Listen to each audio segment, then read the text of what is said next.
लीजिए सुनिए देवकीनंदन खत्री के लिखे उपन्यास चंद्रकांता संतति के 7वें भाग के 5वें बयान को मेरी यानी समीर गोस्वामी की आवाज में।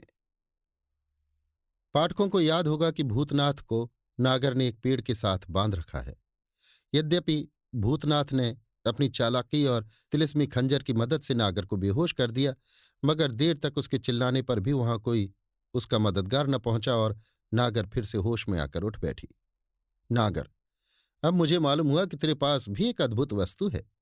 भूतनाथ: जो अब तुम्हारी होगी। नागर: नहीं, जिसके छूने से बेहोश हो गई उसे अपने पास क्यों कर रख सकती हूं, मगर मालूम होता है कि कोई ऐसी चीज भी तेरे पास जरूर है जिसके सबब से इस खंजर का असर तुझ पर नहीं होता। खैर, मैं तेरा ये तीसरा कसूर भी माफ करूंगी यदि तू ये खंजर मुझे दे दे और वो दूसरी चीज भी मेरे हवाले कर दे जिसके सबब से इस खंजर का असर तुझ पर नहीं होता। भूतनाथ: मगर मुझे क्यों कर विश्वास होगा कि तुमने मेरा कसूर माफ किया। नागर: और मुझे क्यों कर विश्वास होगा कि तूने वास्तव में वही चीज मुझे दी जिसके सबब से खंजर की करामात से तू बचा हुआ है। भूतनाथ: बेशक, मैं वही चीज तुम्हें दूंगा और तुम आजमाने के बाद मुझे छोड़ सकती हो। नागर: मगर ताज्जुब नहीं कि आजमाते ही मैं फिर बेहोश हो जाऊं, क्योंकि तू धोखा देने में मुझसे किसी तरह कम नहीं है। भूतनाथ: इसका जवाब तुम खुद समझ सकती हो। नागर: हाँ ठीक है, यदि मैं थोड़ी देर के लिए बेहोश भी हो जाऊं तो तू मेरा कुछ कर नहीं सकता, क्योंकि पेड़ के साथ बंधा हुआ है और तेरे हाथ पैर भी खुले नहीं हैं। भूतनाथ: और मेरे चिल्लाने से भी यहां कोई मददगार न पहुंचेगा। नागर: हाँ, इसका प्रमाण भी। कहते कहते नागर रुक गई, क्योंकि तभी पत्तों के खड़खड़ाने की आवाज उसने सुनी और किसी के आने का उसे शक हुआ।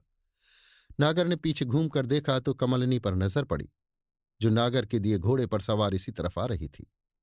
कमलिनी इस समय भी उसी सूरत में थी जिस सूरत में नागर के यहां गई थी और उसका पहचानना मुश्किल था, मगर भूतनाथ की जुबानी नागर को पता लग चुका था, इसलिए उसने कमलिनी को तुरंत पहचान लिया और भूतनाथ को उसी तरह छोड़ फुर्ती से अपने घोड़े पर सवार हो गई।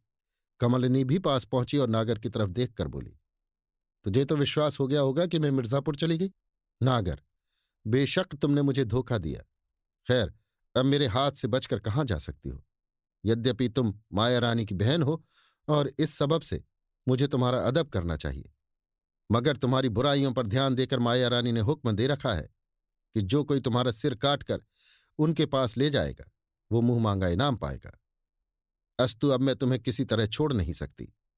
हाँ, अगर तुम खुशी से माया रानी के पास चली चलो तो अच्छी बात है। कमलिनी मुस्कुराकर: ठीक है, मालूम होता है कि तू अभी तक अपने को अपने मकान में मौजूद समझती है और चारों तरफ अपने नौकरों को देख रही है।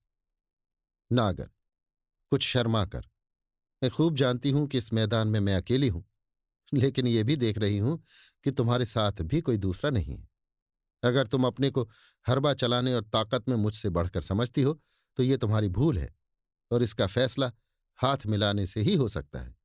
हाथ बढ़ाकर: आइए।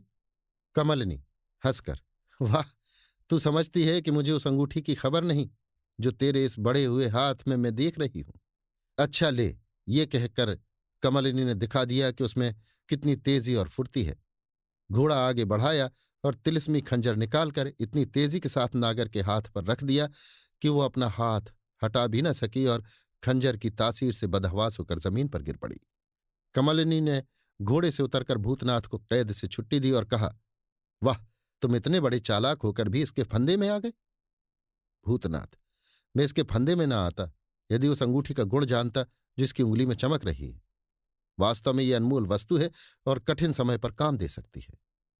कमलिनी: इस कमबख्त के पास यही तो एक चीज है जिसके सबब से माया रानी की आंखों में इसकी इज्जत है। इसके जहर से कोई बच नहीं सकता। हाँ, यदि ये चाहे तो जहर उतार भी सकती है। नामालूम ये अंगूठी और इसका जहर उतारने की तरकीब मनोरमा ने कहां से पाई। भूतनाथ: माया रानी से और इससे क्या संबंध। कमलिनी: मनोरमा उसकी 6 सखियों में सबसे बड़ा दर्जा रखती है और वो इस कमबख्त को अपनी बहन से बढ़ के मानती है।